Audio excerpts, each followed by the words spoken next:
Have you ever heard the one about the guy who wakes up in a bathtub full of ice missing a kidney? It is a serious urban legend. I have heard that story. I have repeated that story after hearing that story. Well, new at 9 o'clock, CBS 46 reporter Sally Sears is challenged to find urban legends, and she starts in Cobb County. Have you heard the one about the children drowned in Cobb County's Nickajack Creek? You can hear them crying as you drive over the covered bridge. But if you leave a Snickers bar on top of your car, the children will come and get it.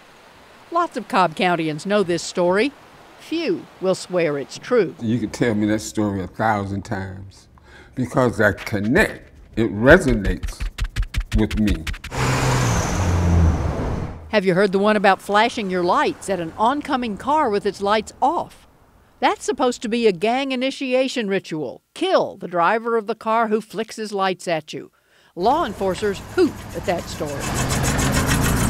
To get to the truth of an urban legend, it helps to go where the story began. And in Georgia, there's no story more famous than that of Brer Fox and Brer Rabbit. Trickster Tales of Brer Rabbit, written from African oral stories by Joel Chandler Harris in his National Historic Landmark home, as world famous in 1890 as Harry Potter is today, and just about as true. Why do people like stories? So I think stories connect us. Akbar Imhotep lives to tell stories. And I think it's my calling in life. Why are the stories often so grim? There's a whole lot of bad. And those grim stories capture some of that. What about the man who wakes up in the bathtub full of ice without a kidney? That's pretty grim. It's been around for years, but fact-checking website Snopes reveals a kernel of truth. As people, our lives are stories, even the bad guy. Kidneys, gang initiations, drowned children. Why do we repeat these legends? Tragedy of children being lost, and then even in the afterlife, still desiring candy. That's powerful. Powerful and true.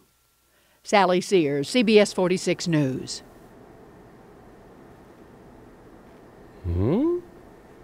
Boy, it is something. It is something. And you know how these are cautionary tales in a lot of cases, especially when it comes to having heard the kidney story before and thinking you wake up in a bathtub of ice, right, and you have a note next to you that says, you know, call 911. Right. Anyway. Thank you, Good work, Sally. Yeah, wow, something to think about.